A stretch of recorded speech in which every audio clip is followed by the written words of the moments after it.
السلام عليكم ورحمة الله وبركاته. وعليكم السلام ورحمة الله وبركاته. الحمد لله والصلاة والسلام على خير الأنبياء سيدنا محمد وعلى آله وصحابته أجمعين.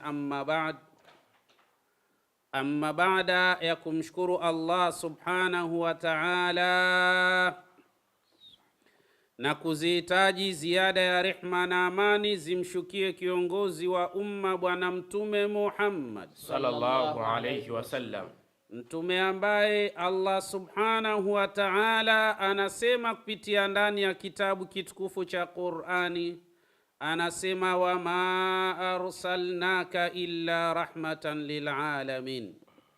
Ikhwani, ndugu zangu, naam, bila shaka tukiwa tena katika siku nyingine katika jukwaa letu hili, lengo ni kuadilishana na kujuzana katika yale ambayo yaliyosemwa na Allah subhanahu wa ta'ala, lakini kadhalika na yale ambayo yaliyosemwa na kiongozi wa umma Bwana Mtume Muhammadin sallallahu alayhi wasallam, lakini kadhalika kutazama namna gani tunaweza kutatua changamoto za kiafya katika mashakili ya aina mbalimbali kwa hurma na utukufu wake Allah subhanahu wa ta'ala. Jambo la kwanza ni wape bishara nyinyi nyote ambao mtakaopata fursa ya kufuatilia jukwaa la Alhamisi hii.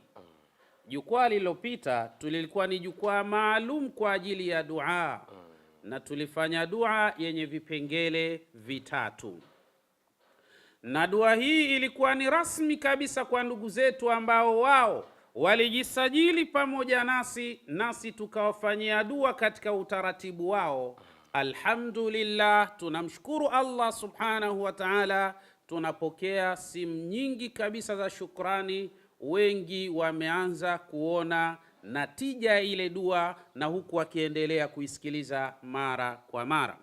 Hivyo ni wajibu, au na wewe ndugu yangu ambaye unatufuatilia hivi sasa, una fursa ya kuwasiliana nasi, tukupe utaratibu kama jinsi ambavyo tulivyofanya utaratibu kwa ndugu zako ambao katika jukwaa lililopita, na wewe uingie katika orodha ya dua ambayo tunakwenda kuifanya mnamo tarehe 13 ya mwezi wa 8 insha Allah subhanahu wa ta'ala.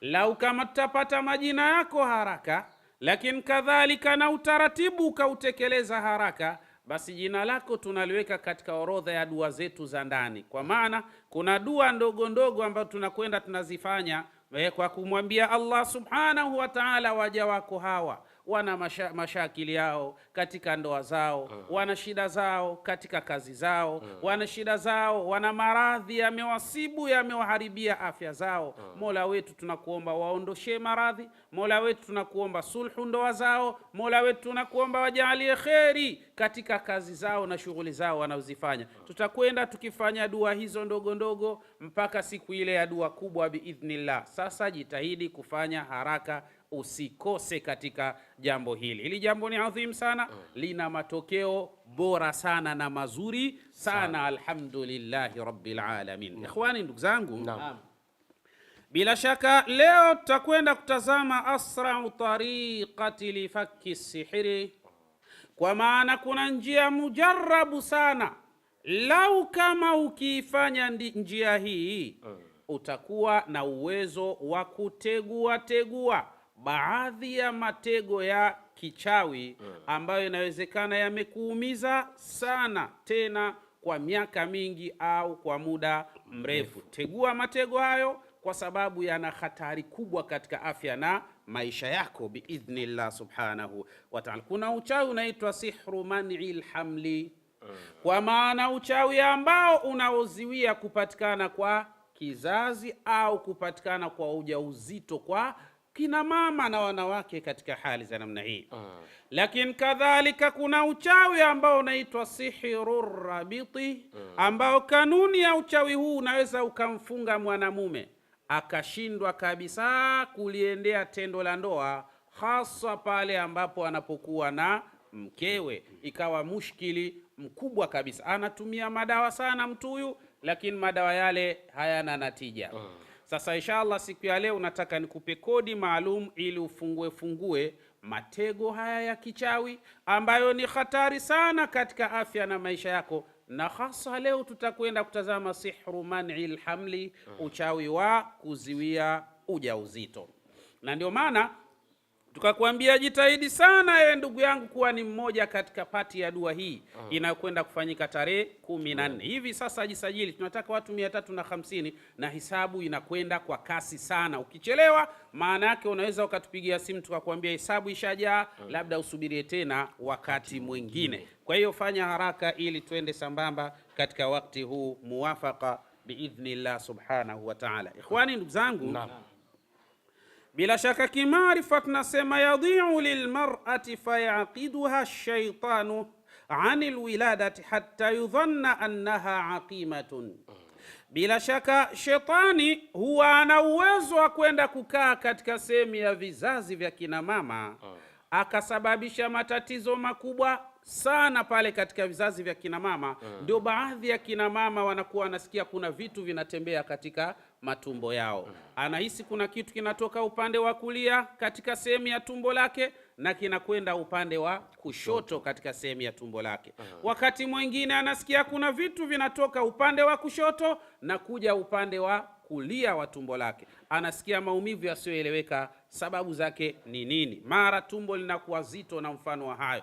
Haya ni katika mashakili ya wale wanawake ambao wanakaliwa katika sehemu zao za vizazi na mashetani hawa wa kichawi, hivyo wanaweza kuleta madhara makubwa katika sala la kuzuia ujauzito.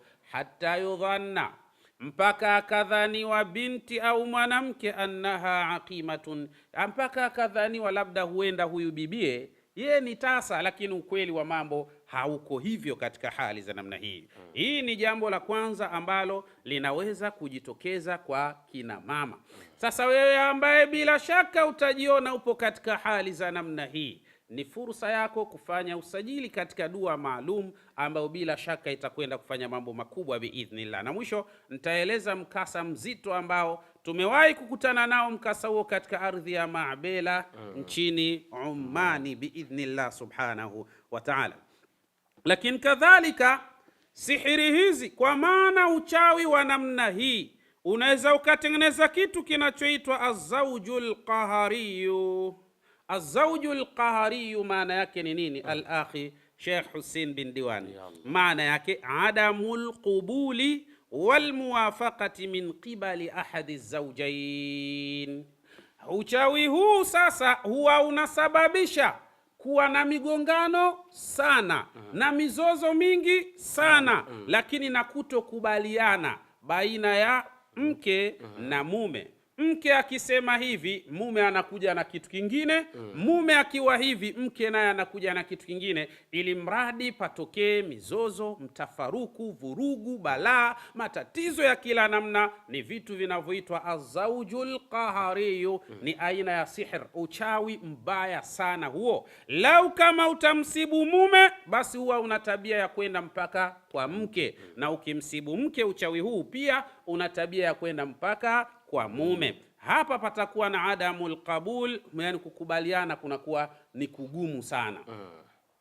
Lakini kadhalika na hapa mwanamume atakuwa na maneno mabaya sana kwa mwanamke huyo.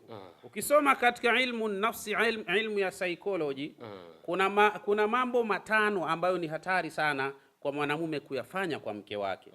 Ukiyafanya au ukayasema hayo mambo matano, ni hatari sana, yanapoteza kabisa kabisa.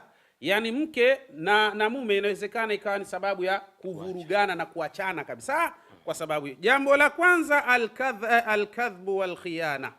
Yani wewe mwanamume kama unakuwa muongo sana katika masala ya kisaikolojia, ukiwa muongo sana katika saikolojia, huyu mwanamke anaanza kutengeneza ya kwamba huyu mtu si mtu salama upande wangu. Wewe mwanamume hutakiwi kuwa mtu muongo bwana. Mwanamume anatakiwa uwe mkweli kwa mkeo, uwe mkweli kwa yule ambaye bila shaka yupo katika hadhana yako, ili mambo yaweze kwenda katika hali iliyokuwa sawa sawa.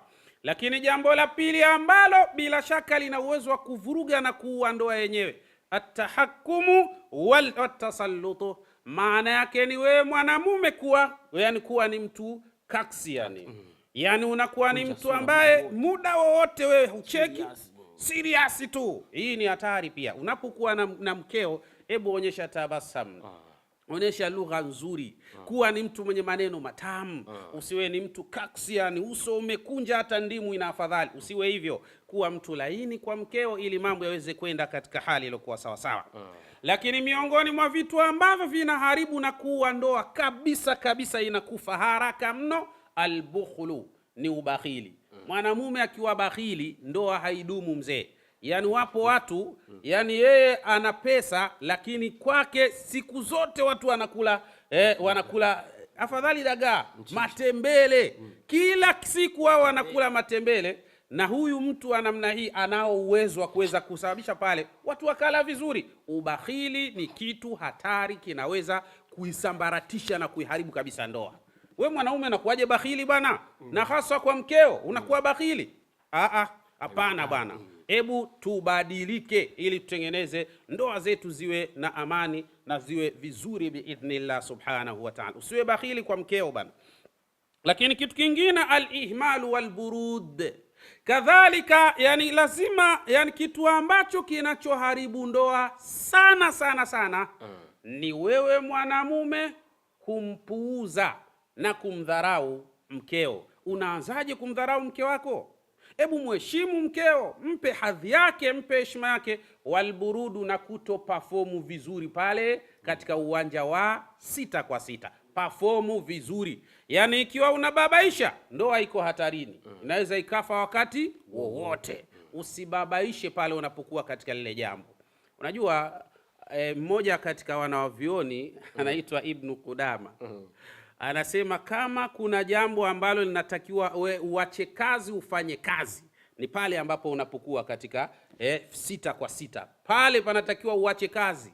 Kama una stresi zako ziache nje ya nyumba yako. Pale ingia ukiwa mwenyewe uko makini katika majambo husika. Kwa sababu hapa ndo panatengeneza ndoa au panaweza pakaharibu ndoa. Sasa lazima utengeneze mambo yaende vizuri katika hali za namna hiyo. Lakini kadhalika kitu cha tano, al-i'timadiyatu wa adamu wa tahammulu al-mas'uliyya. Kadhalika ni wewe bila shaka kujizoesha kuwa ni mtu ambaye haushituki na matatizo ya mkeo. Yani mke akipata tatizo lolote wala haushituki kabisa. Na vile vile haubebi masulia. Maana yake wewe haubebi yale mahitaji yanayohitajika wewe kama mume kuyasimamia. Haupo kabisa. Mke ndo akapambane huko apate chakula, na wewe unakula pale. Wewe uoni haya? Yani kuna baadhi ya wanaume wako hivyo. Mke anauza maandazi huko, anapita ananunua tu dagaa, ananunua unga, anakuja anapika ugali, na wewe umekaa pale unakula kabisa. Wewe mwanaume wewe. Wanaume wa namna gani? Hapana, si sawa. Siku moja sio mbaya, lakini kila siku ndio iwe mchezo huo. Sio sawa. Tafuta ale ili mambo yaweze kwenda vizuri, heshima, nidhamu itatawala biidhnillah subhanahu wa ta'ala. Mambo matano haya ukiyafanya, ndoa inakuwa hatarini kufa katika hali za namna hiyo. Sasa kuna aina ya uchawi ambao unaitwa azawjul qahariyu, manake adamul qabuli wal muwafaqati min qibali ahdi zawjain. Hapa kuna kuwa muwafaka ni mbaya sana. Inampelekea mwanamume anakuwa kila anachofanya mkeo, muongo sana wewe. Wewe malaya sana wewe. Wewe unamhitaji mkeo malaya. Neno baya sana hili. Usiliite neno la namna hiyo katika hali za namna hiyo. Lakini kadhalika miongoni mwa sihir au uchawi hatari sana, alqalaqu walwahmu walkhawf. Unamtengenezea mtu msongo wa mawazo, alafu unamtengenezea hofu na hata kumtengenezea wasiwasi. Mtu anakuwa na wasiwasi sana. Ukijiona katika hali ya namna hii, inawezekana una sihir. Sasa jambo la msingi ni wewe kufanya haraka katika kujisajili katika dua yetu ambayo ina matokeo mazuri sana katika masala kama haya biidhnillah subhanahu wa ta'ala. Na hii sasa suala la kutengeneza qalaq, kwa maana la kutengeneza msongo wa mawazo, lakini walwahmu walhuzni, na kadhalika na kutengeneza hofu vile vile na kutengeneza wasiwasi, min adami alqudrati ala aljimai, ni tukio ambalo linampelekea mwanamume anakuwa hawezi kuliendea vema tendo la ndoa. hauwezi kuperform vizuri kabisa iwapo utakuwa na mashakili kama haya. Wa hadha an-naw'u yu'alijuhu al-atibba, na aina hii inakuhitaji haraka sana, nenda kwa matabibu wenye taaluma bora wakusaidie kwa haraka sana. Unajua suala la msongo wa mawazo al-akhi, inakuwa hivi mara nyingi sana, inakuwa inatokana na sababu nyingi sana. Miongoni mwa sababu zake ni kuchelewa kwenda kiwango cha umeme kinachotosha katika sehemu ya ubongo wa huyu mwanadamu. Yani kwa maana yale mawimbi ya aina 5, alifan, bitan, theta, delta na gamma. Haya mawimbi kama yanakwenda ndivyo sivyo, yanachelewa kwenda katika ubongo, ndio unamwona mtu anakuwa na msongo wa mawazo. Tena msongo wa mawazo, anawaza kitu asichokijua hata yeye mwenyewe anawaza nini. Ye mwenyewe ukimuona, unamuona kabisa yupo kwenye mawazo. Na hata ye mwenyewe anajiona yupo kwenye mawazo. Lakini hata ukimuuliza unawaza nini, hata mwenyewe hajui anachowaza ni kitu gani. Ni mfumo wa yale mawimbi yanachelewa kwenda katika sehemu ya ubongo, na hii inatokana na upungufu wa baadhi ya vitamins. Mfano vitamin C kipungua inaweza kupelekea hali za namna hiyo. Vitamin B, zile B zote zile zinaweza kupelekea mtu akawa katika hali za namna hii. Kwa hiyo ni jambo la msingi sana, ukishajiona una mashakil, tafuta mtu mwenye taaluma, mwenye maarifa, asuluhu matatizo yako biidhnillah subhanahu wa ta'ala. Lakini kadhalika kuna kitu kinachoitwa arabtu bisababi sihri. Kuna mtu anafungwa kuliendea tendo la ndoa kwa sababu ya uchawi ambao ulomsibu. Wa yustakhdam kawasilati litafriqi baina zawjain, na hapa sasa utumiwa sana. Wachawi huwa wanatumia njia hii kama ni njia ya kufarikisha na kutenganisha na kuleta mizozo baina ya mke na mume. Wanandoa sasa wanaanza kufarikiana. Yani ndio mwanamume akitaka kuliendea lile tendo la ndoa, inakuja mchele mara no signal. Mwanamke sasa haelewi somo. Kwa nini hivi? Au umepita maeneo. Umepita wapi? Imesababisha hali ya namna hii. Mnaanza kuvutana pale. Bana ni hali tunatokea wapi? Mwanamke haelewi somo hilo. Sasa hii ni hatari sana. Kwa hiyo unapojiona katika hali za namna hii, jua kabisa umepigwa sihru tafriq, yani uchawi wa kufarikisha na kuleta mizozo na matatizo katika familia au katika ndoa yako katika mazingira kama haya. Jambo la msingi, jisajili pamoja nasi katika dua hii muhimu sana kwa ajili ya kusuluhu mashakili haya biidhnillah. Utafanyaje? Wasiliana nasi, tutakupa utaratibu haraka na wewe utekeleze, kwa sababu hisabu inakwenda kwa kasi sana na hisabu ya watu na wataka mbakia wachache sana biidhnillah subhanahu wa ta'ala. Kitu kingine, arrabtu bisababi almasi shaitani wa fil ghalibi yakunu bisababi alishqi.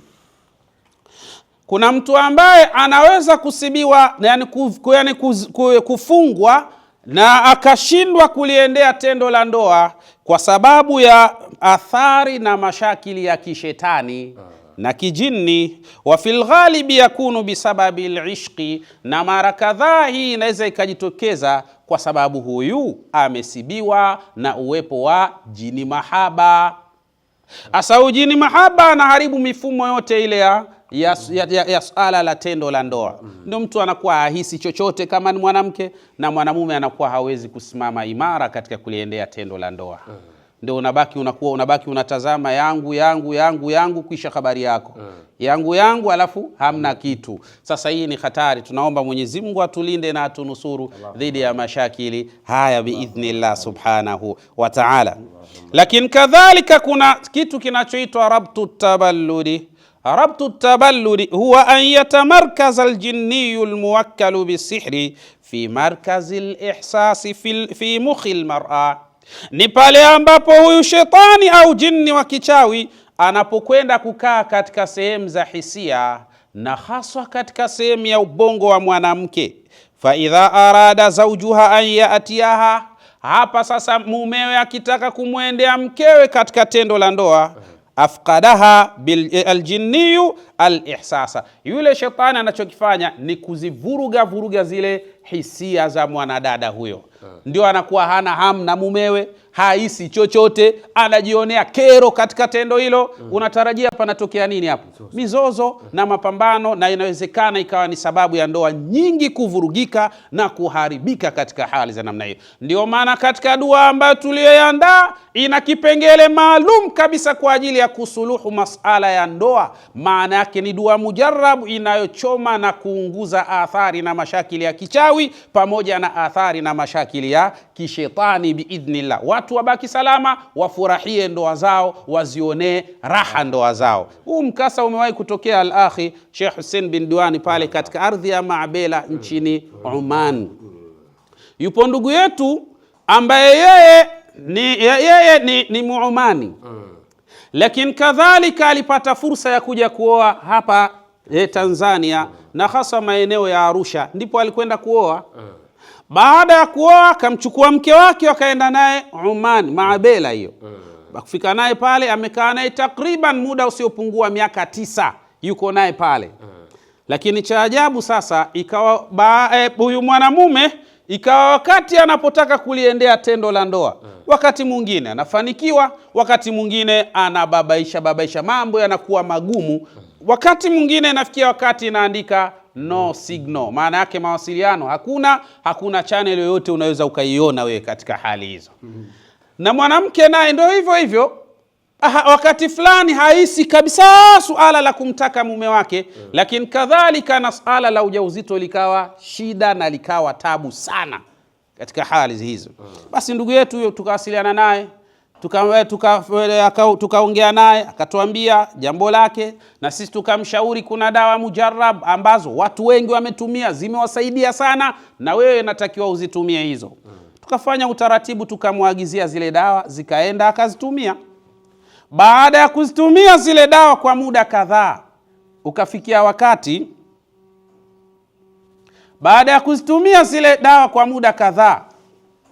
ukafikia wakati sasa yeye yule bana katika hali za namna hiyo, ukafikia wakati sasa akawa mambo yake yanakuwa mazuri kidogo, baadaye yanaharibika katika hali za namna hii. Basi akiwa katika mazingira haya, nini kikatokea? Kukaanza sasa kuwa na sintofahamu baina ya mke na mume, hawaelewani, vurugu za hapa na pale. Basi ili mradi mambo yanakwenda ndivyo sivyo.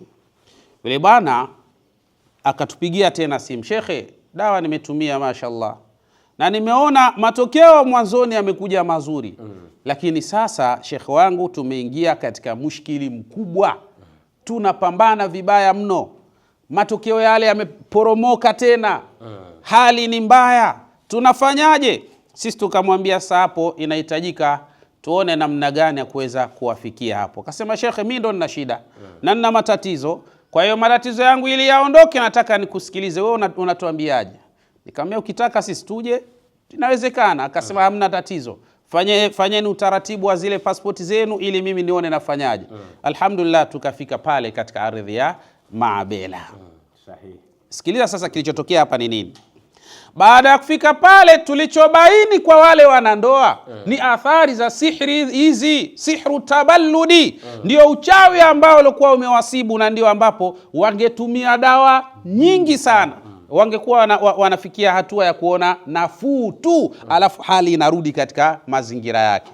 Basi tukafanya pale utaratibu ambao punde na kuja kueleza hapa, ndio mtaona namna mambo jinsi yanavyokwenda biidhnillah subhanahu wa ta'ala. Basi baada ya pale ikawa ni nusura ya moja kwa moja, alhamdulillah. Mpaka hivi tunavyoongea wana watoto wawili, alhamdulillahi rabbil alamin. Sasa hii sihru taballudi ni nini? Huwa an yatamarkaza aljinniyu almuwakkalu bisihri, ni pale ambapo anapoenda kuweka kambi shetani aliyotumwa na wachawi fi markazil ihsasi, katika sehemu zote zile za hisia. Yeye ndo anaenda kuweka kambi katika maeneo haya. Kwa hiyo mwanamke anakuwa hana hisia yoyote na mwanamume naye hana hisia ya aina yoyote. Mtu analala na mke wake miezi miwili, miezi mitatu bila. Inakuwaje mambo? Nyie mnajua maana ya ndoa? Ndoa ni almudakhala, ni lazima kuwe na majambo hayo. Kama majambo hayo hakuna, sasa hiyo inakuwa ndoa tena? Yaani watu wanalala kama kaka na dada, asubuhi jioni, asubuhi analala anaamka, analala anaamka. Hakuna hiyo. inatakiwa ushughulike bana. Fa idha arada zawjuha an yatiyaha, mumewe akitaka kumwendea, afqadaha aljinniyu alihsasa, yule shetani anachofanya anaharibu zile hisia. Fala tash'uru biladhatin, basi mwanamke huyo wala hasikii tena ladha ya tendo la ndoa. Yeye anasikia maumivu tu, anaona kero, anajionea zake tu shida tu ndo anayopata yeye. Wala yastajibu li zawjiha, lakini kadhalika hata wakati mwingine mumewe akimwita, mke wangu njoo kidogo hapa mahala, mke haendi kabisa. Sio kwa sababu hakutaki, ni kwa sababu ya sihiri hizi. Kwa hiyo jambo la msingi, fanya jitihada za maksudi. Wewe ndugu yangu hapo ulipo, wasiliana nasi tukupe utaratibu ili nao uingie katika orodha ya wale watu 350 ambao tunakwenda kuwafanyia dua mnamo tarehe 13 ya mwezi wa 8 biidhnillah subhanahu wa ta'ala. Wengi alhamdulillah katika wale ambao tumewafanyia katika jukwaa lililopita wanatupigia simu, wanashukuru, wanaona nuru katika majambo yao biidhnillah. Sasa nini kitachokifanya? Tutafanya hivi: taktubu suratul jumu'ah, utaandika suratul jumu'ah wa ayatul ibtali sihr, na zile aya za kubatilisha uchawi. Qala Musa ma ji'tum bihi sihr, ila mpaka mwisho. Na hizi aya unaziandika mukarraratan, hali ya kuwa unazirejea mara 21. Kisha baada ya hapo utafuta sasa bima'il wardi wa za'faran, kwa maji ya wardi na za'farani. Watamhi bima'in adi wa taghsilu biha, alafu kisha baada hapo utaweka maji ya kawaida, alafu utakuwa unakoga yale maji na mengine unakunywa. Thumma taktubu asma Allahi alhusna kullaha maratan wahida, kisha baada ya hapo utaandika majina yote ya Allah subhanahu wa ta'ala 99 yale mara moja tu. Wa suratul mulki, na utaandika suratul mulki mara moja. Bima'il ward wa za'faran wa tamhi wa yashrab minha ala riq, kisha baada ya hapo haya sasa tafuta vizuri, alafu atakuwa anakunywa mtu kwa utaratibu wa kidozi asubuhi na jioni. Wa taqra'u ala almaridi suratul mulki, kisha baada ya hapo huyu mtu ambaye amefanyiwa aina ya chawi hizi asomewe suratul mulki wa ayatul ibtal, na ayatul ibtal mara 7 fi 7 ayamin. Mtu inatakiwa adumu hivi ndani ya masiku 7. Fa inna Allah subhanahu wa ta'ala, hakika ye Allah subhanahu wa ta'ala atabatilisha na kuondosha athari na mashakili yote yanayotokana na uchawi biidhnillah subhanahu wa ta'ala. Hiyo ndo kodi maalum ambayo inatakiwa wewe kuifanya ili mambo yaweze kwenda katika mustawa na hali ya aina yake biidhnillah subhanahu wa ta'ala. Ikhwani, ndugu zangu, ndio maana tunawashauri sana nyinyi ambao bila shaka mna mashaka mazito katika ndoa zenu. Ndoa zimekuwa mtihani, lakini kuna wale ambao wao wanaishia katika suala la uchumba. Anapata, yani yeye ni fundi wa kujiwa na watu. Nimekuona binti fulani, nataka nikuoe. Mashaallah, yule binti anakubali. Baada ya kukubali zinaanza process za uchumba. Baada ya siku 2-3 yule mtu anaingia mitini, haonekani tena. Nini kitachokifanya?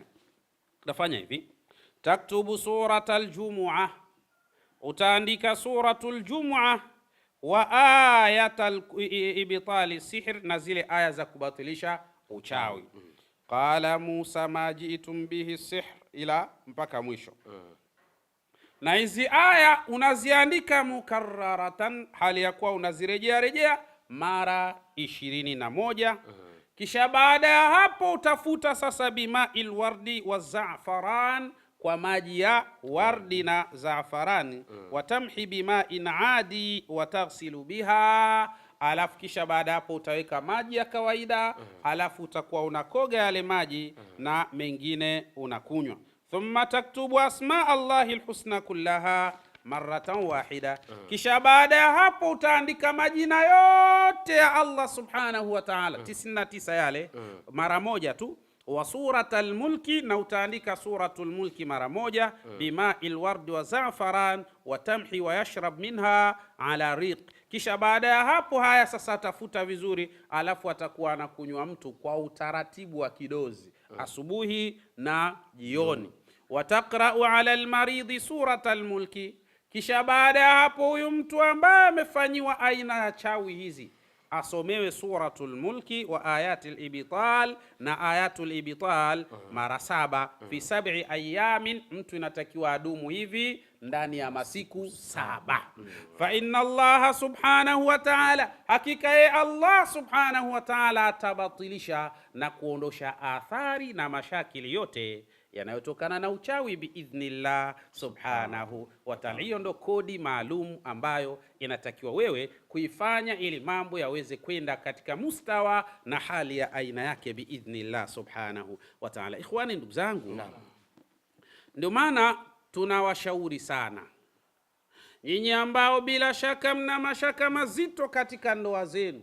Ndoa zimekuwa mtihani, lakini kuna wale ambao wao wanaishia katika suala la uchumba. Uchumba anapata, yani yeye ni fundi wa kujiwa na watu. Nimekuona binti fulani, nataka nikuoe. Mashaallah, yule binti anakubali. Baada ya kukubali zinaanza process za uchumba. Baada ya siku 2-3 yule mtu anaingia mitini, haonekani tena. Hebu jisajili katika dua hii, ipo siku utakuja kutukumbuka kwa wema biidhnillah subhanahu wa ta'ala. Lakini kadhalika kuna wale ambao mizozo ndio nyumba yani ndio nyumba yao au ndio msingi wa nyumba yao. Hii dua ni muhimu sana, ni muhimu sana kwenu nyinyi wanandoa ambao vurugu zimetawala. Athari ni sihri na masuala ya kishetani ndio yanayoleta madhara hayo. Jisajili katika dua hii, utakuja kusema alhamdulillahi rabbil alamin. Lakini kadhalika kuna wale ambao katika ndoa zao, katika tendo la ndoa linakuwa gumu mno, halipatikani. Mwanamume anataka, lakini kile chombo chenyewe kinachoshughulika katika sala hii kinapoteza mwelekeo kwa sababu ya machawi. Hii dua ni muhimu sana. Na kuna ile ambaye mke bila shaka yeye ndo hajihisi kabisa na wala hana haja na mume wake. Ni hatari, na hii ina uwezo wa kuhatarisha ndoa yenu.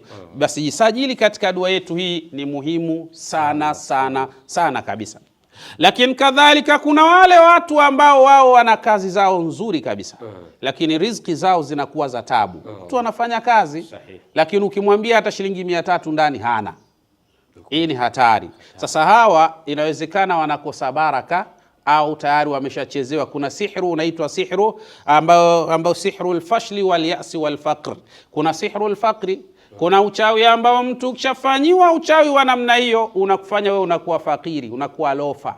Hata kama una kazi nzuri, kikiingia tu kipato mkononi mwako, kama mkono una moto mzee, yani kipato chote kinaungua. Yani ukipata tu mshahara, hapo yanazuka matatizo, ili mradi ile hela yote ishe, na mipango uliyopanga inaishia katika mdomo tu.